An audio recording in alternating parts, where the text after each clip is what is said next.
Et voilà compagnie, j'espère que vous allez bien, et la saison des Kickstarter des Gamefound est bien lancée après le Rise of Necromancer de chez Mythic Game. Nous voici lancés avec Yucatan chez Matago.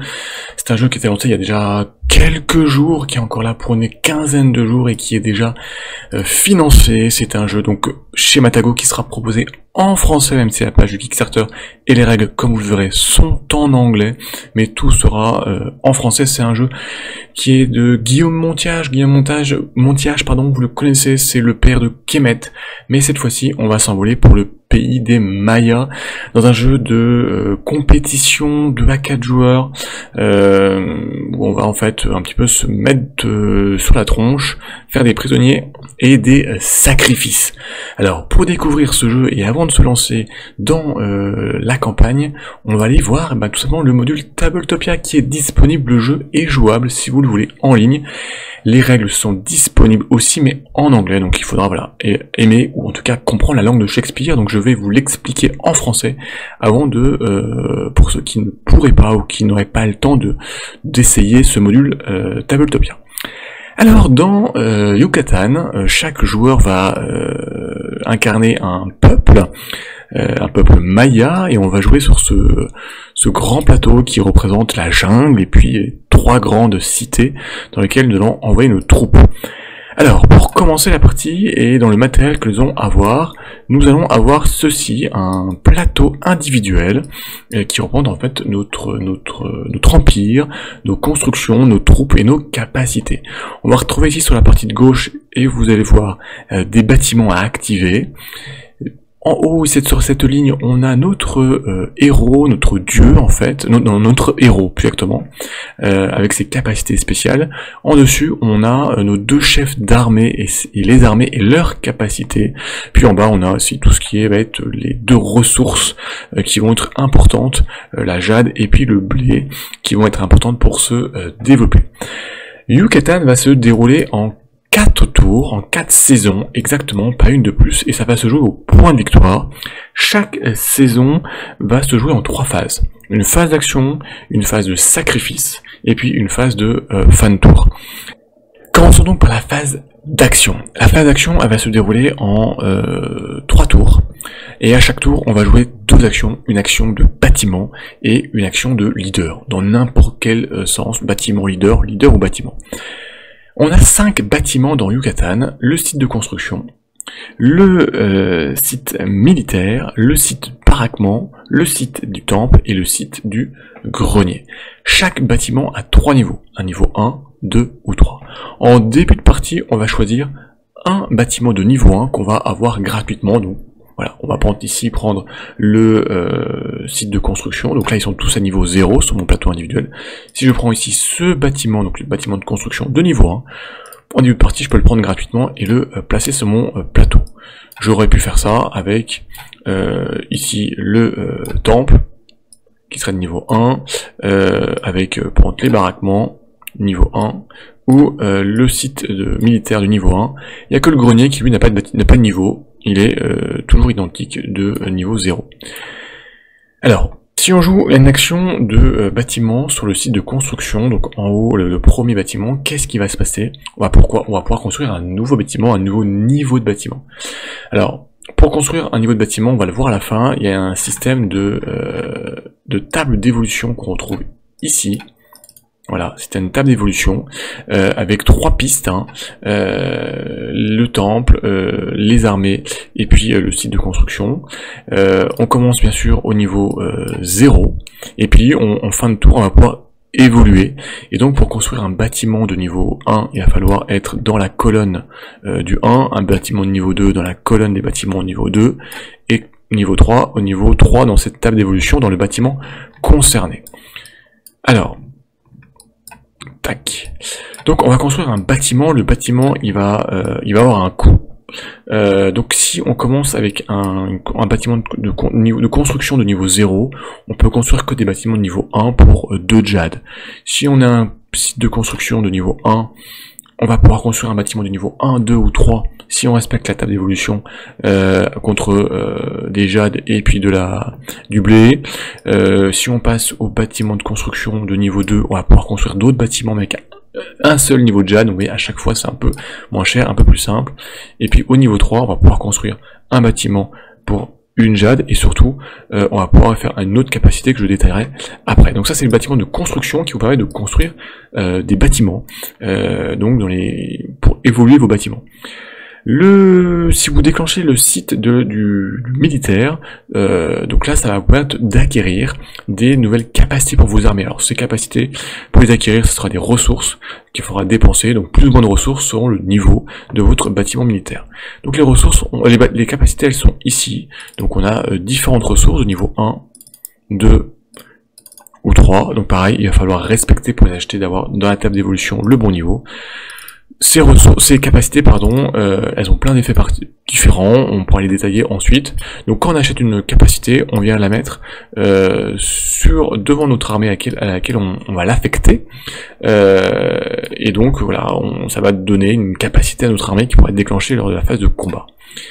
Si on vient ici déclencher le site du baraquement, donc selon le niveau de notre baraquement, on va pouvoir renforcer nos armées avec des troupes, avec 3, 4, 5 troupes, voire jusqu'à 6 troupes, qui va être le maximum, donc nos armées vont être plus fortes. Si on active le site du temple, on va pouvoir acheter ou enrôler des évocations, des créatures mythiques, donc le coût et le niveau qu'on va pouvoir invoquer va dépendre du niveau de notre temple. Donc ces créatures, on va les retrouver ici, hein, sont de différents niveaux et puis de différentes puissances. On va y revenir pour leur utilité. Quand on l'invoque, tout simplement, on va prendre par exemple ici, on va prendre ici l'aigle. Donc voilà. On va l'avoir, on prend l'aigle qu'on met sur l'armée qui l'invoque, si je peux dire. On va mettre plutôt le token comme ça. Et puis, en fait, elle est là pour un seul tour. Pour un tour de jeu, il y a 4 tours de jeu. Sauf si on paye des jades supplémentaires, et on va pouvoir la garder plus longtemps. Donc si on paye une jade, on va gagner 2 tours. Si on paye 3 jades, on aura 3 tours, et 4 jades pour 4 tours. Donc tout simplement, ici on a un petit marqueur que je vous montre, qu'on peut tourner pour savoir combien de temps l'invocation va rester active dans notre armée. Donc cette armée, elle rejoint, cette invocation va rejoindre notre armée. Voilà, si on a notre ici, on va la mettre ensemble. Voilà, notre armée. On va dire qu'on a recruté quelques troupes. On va la mettre là pour la suite, pour que vous compreniez. Et puis le dernier site qu'on va pouvoir activer, c'est le site du grenier. Tout simplement, là on gagne 3 blés. Voilà, ce sont des ressources qui vont être importantes pour construire le bâtiment, pour invoquer des troupes. Donc la première chose, l'action de bâtiment. La deuxième chose, à notre tour de jeu, c'est l'action de leader. Donc là, on peut soit activer notre leader principal, notre chef d'empire, soit un de nos 2 généraux d'armée. Si on déclenche le leader, qu'est-ce qui va se passer? Déjà, on va récupérer des ressources. Voilà, on va récupérer soit du blé, de la jade, on va pouvoir aussi dépenser des jades pour récupérer des cartes de combat, on verra à la fin à quoi servent ces cartes de combat, et puis surtout on va pouvoir déclencher sa capacité. Alors, au début on n'a pas de capacité, ces capacités elles sont là, on va les récupérer en offrant des sacrifices comme vous allez voir, donc c'est des capacités qui vont être donc de plus en plus fortes et qui vont donner des nouvelles options. En fait un leader de façon générale, il permet surtout de récupérer des ressources qui vont être importantes pour les sacrifices et pour se développer. On peut aussi activer un de ces généraux. Donc là, quand on active le général, on va venir ici sur le plateau. Et on va pouvoir se déplacer. Donc, sur le plateau, il y a 4 lieux, il y a 3 villes, et puis il y a une zone centrale de jungle. Pour se déplacer, ça va coûter du blé, un blé pour un déplacement, 2 blés pour 2 déplacements, et donc on va pouvoir comme ça se déplacer avec notre armée dans la jungle, au milieu, ou aller dans une ville, dans une cité. Alors, si la cité, il n'y a pas d'armée ennemie, ce qui sera très rare, et on va déclencher la capacité de la cité, vous le voyez ici. Alors la capacité de la cité, ça peut être des ressources supplémentaires, des invocations, etc. Sachant qu'en fait, les capacités vont dépendre du tour de jeu qu'on est, si on est au premier tour, au deuxième tour, au troisième tour, ou au quatrième tour de jeu. Donc plus la partie va avancer, plus il y aura des possibilités et des capacités intéressantes à activer. Mais surtout, et le plus intéressant, c'est si par hasard notre armée rencontre et une autre armée, voilà, qui est pendant dans la cité. Dans ce cas, il y a un combat qui va s'engager, et les combats dans Wu-Tang sont vraiment primordiaux. On va, pour résoudre le combat, on a des cartes, 5 cartes au départ, et puis on peut en récupérer donc par notre capacité. On a des cartes donc de stratégie, de combat. Donc chaque joueur va parier secrètement une carte. Cette carte, comme vous voyez à l'écran, elle a une valeur en haut à droite, c'est la valeur d'attaque. Alors, il y en a de différentes valeurs, hein, même des cartes de valeur 3, de valeur 2, il y a même une carte de valeur 0 qui est une carte de bluff. Ça donne une capacité de valeur 1 et des capacités à déclencher, on y reviendra. Donc chacun, voilà, on choisit une carte avec une certaine valeur, sachant que la carte sera ensuite défaussée, sauf la carte de bluff qui est conservée. On relève nos cartes simultanément, on compare les valeurs, et on compare aussi les valeurs de nos troupes supplémentaires, donc chaque troupe rapporte 1 point, et les créatures invoquées ont aussi des points, donc ici par exemple l'aigle, il a une valeur de 0, mais il a une capacité particulière à déclencher. Si on avait pris par exemple ici cette sorte de tapir géant, on aurait une capacité, une valeur d'attaque en plus 1 supplémentaire. Donc voilà, on va additionner la valeur de notre carte de combat qu'on a parié, les troupes qu'on a, et les bêtes qui sont dans d'autres armées en plus. On compare et on voit qui est le gagnant, le vainqueur du combat. On déclenche les capacités. Alors ces capacités, on va y revenir, ce sont des capacités pour se déplacer plus facilement, pour faire des prisonniers, pour renforcer notre armée, etc. Mais le plus important, c'est il y a deux choses. Déjà, si on est le défenseur perd, celui qui perd, hop, il quitte la ville. Et le gagnant va rester dans la ville, mais surtout on va pouvoir faire des prisonniers. Et les prisonniers sont primordiaux, on va le voir pour la phase de sacrifice, donc les prisonniers, hop, on les prend, on les garde sur notre plateau. Donc voilà, à notre tour de jeu, on fait une action de bâtiment, une action leader, l'action leader pour aboutir sur un combat. Le joueur suivant va jouer, le troisième joueur, le quatrième joueur. Ça va revenir à notre jeu, à notre tour de jeu. On va rejouer ces deux phases, action de bâtiment, action leader. On peut jouer une nouvelle fois le même bâtiment, alors que le leader, on ne pourra pas activer deux fois le même leader. On fait comme ça un deuxième tour, et on fait un troisième tour avec une nouvelle phase, action de bâtiment, action leader, donc on va forcément déclencher notre troisième leader. Donc quand tout cela est fait, on va passer à la phase de sacrifice. Alors phase de sacrifice, on va parier secrètement un nombre de prisonniers qu'on va sacrifier, et puis des ressources. Tous les joueurs vont parier ça secrètement, vont prévoir secrètement, et puis on va comparer ensuite, on va dévoiler et comparer.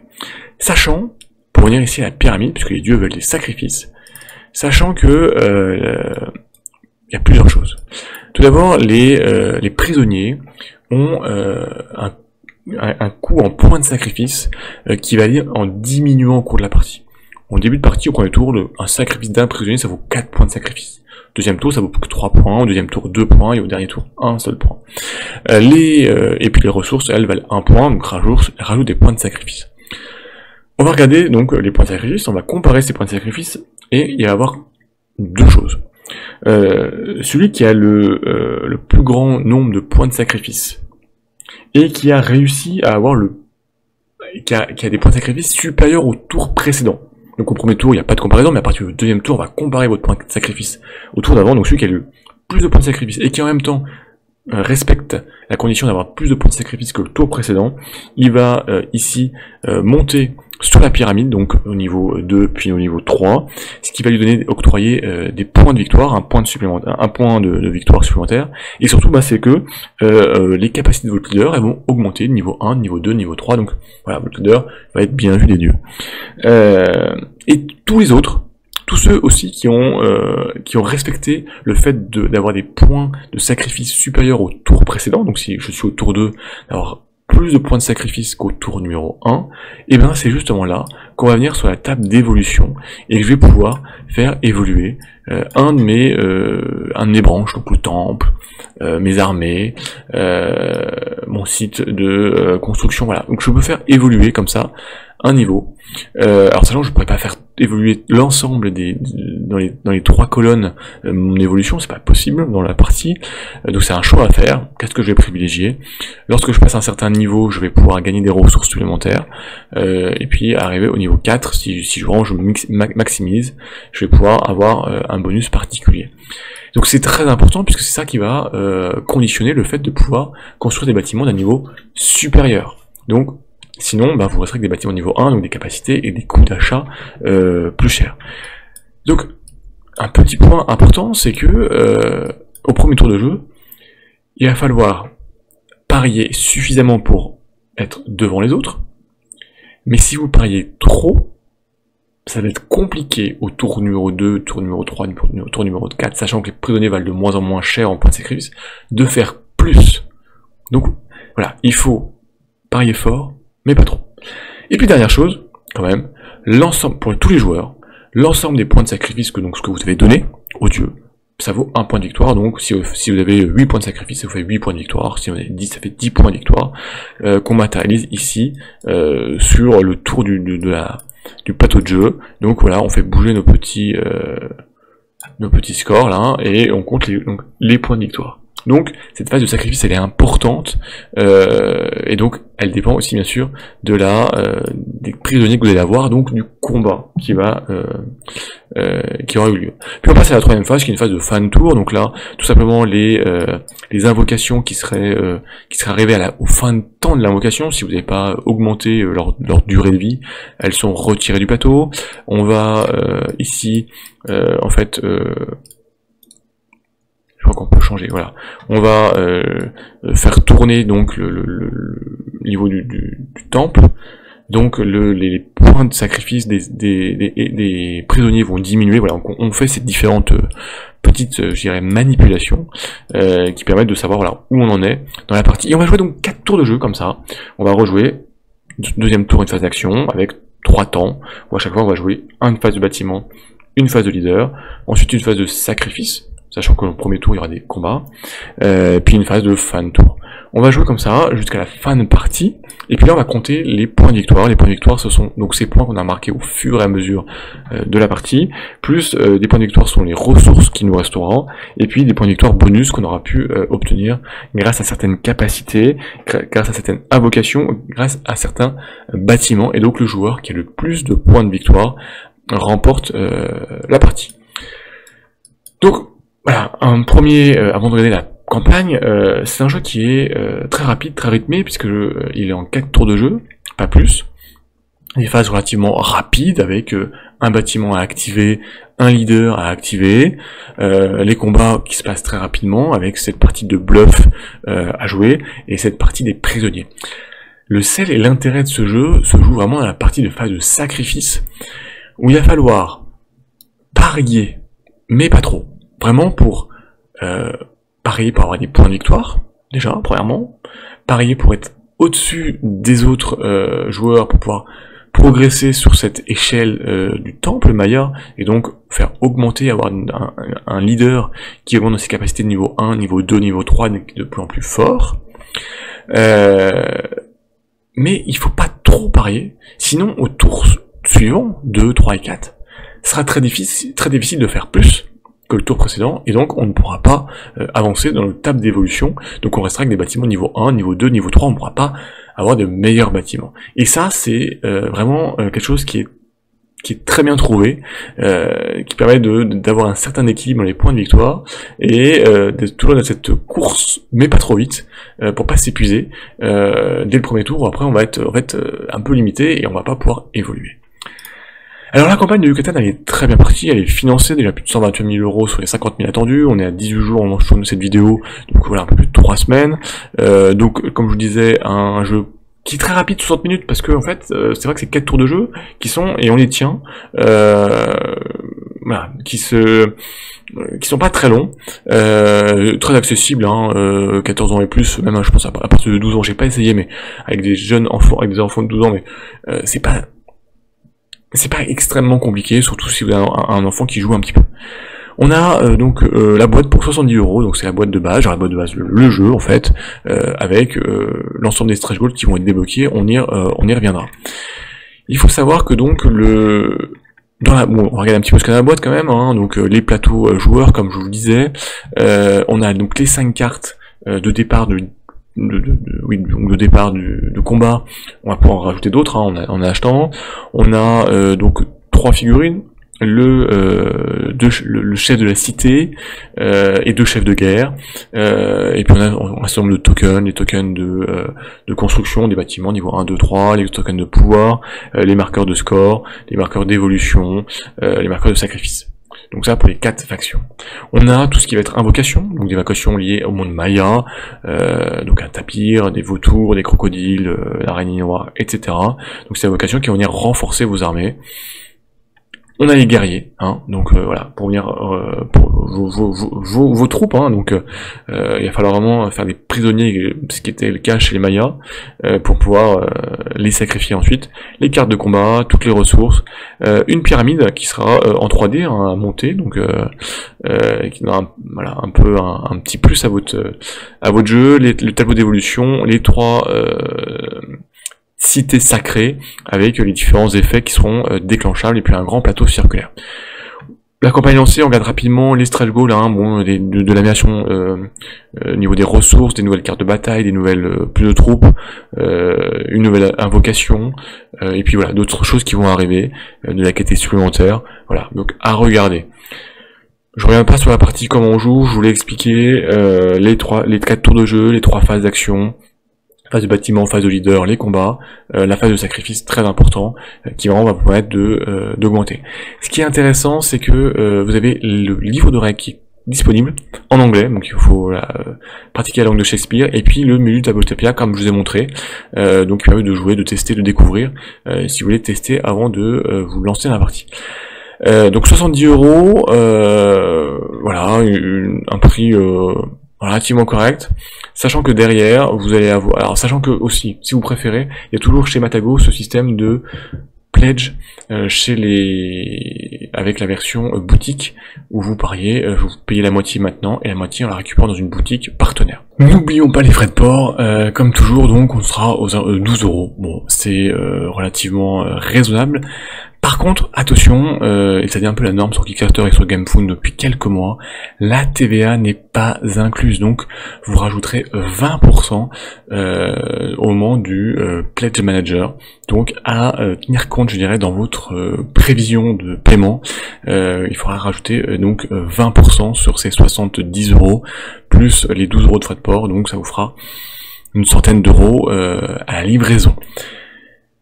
Alors, Yucatan, quoi en dire? Et ben moi c'est une très jolie découverte que j'ai pu faire donc sur le module Tabletopia, pas en réel, mais en tout cas c'est un jeu que j'ai apprécié déjà pour son temps qui est largement contenu pour ce type de jeu, moins d'1 heure, et on les tient pas tout à fait sur Tabletopia, mais en réel on les tiendra je pense, grâce à ces 4 tours de jeu, pas non plus, assez rythmé, assez nerveux, très rapide, il n'y a pas de temps mort, et un côté vraiment très stratégique, très de bluff un petit peu au moment des combats, mais surtout cette partie de la phase des prisonniers, c'est une phase qui est très courte, mais qui est ô combien centrale pour le jeu.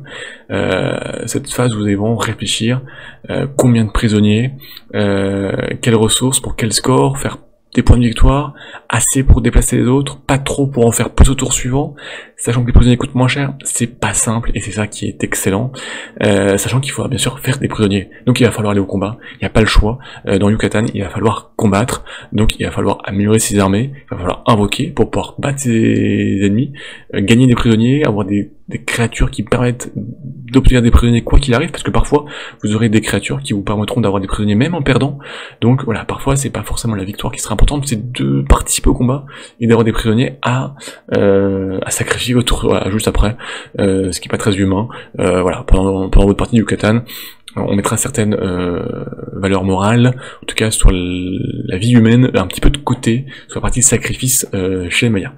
Donc voilà, très jolie découverte chez Matago, donc c'est Yucatan, allez jeter un petit coup d'œil, allez regarder, voilà, c'est vraiment une très jolie découverte, avec Guillaume Montia, donc on connaît un petit peu Arkemen, donc très belle, très jolie chose. Voilà, il vous reste 15 jours à peu près pour vous décider, si vous préférez attendre une version boutique qui arrivera sûrement, mais de façon un peu plus moins de luxe je pense, avec des choses un petit peu en moins au niveau des stretch goals. Ça dépend de ce que vous attendez, de ce que vous voulez, mais voilà, allez jeter un petit coup d'œil. N'hésitez pas si vous avez des questions de règles, si des choses qui vous paraissent pas très claires, si après une partie Tabletopia il vous reste des choses à éclaircir, on essaiera bien sûr d'y répondre, ou on ira chercher les réponses. Portez-vous bien, restez à l'affût parce que l'actualité est très riche et très forte, donc on se retrouve très vite. D'ici là, portez-vous bien. Ciao people.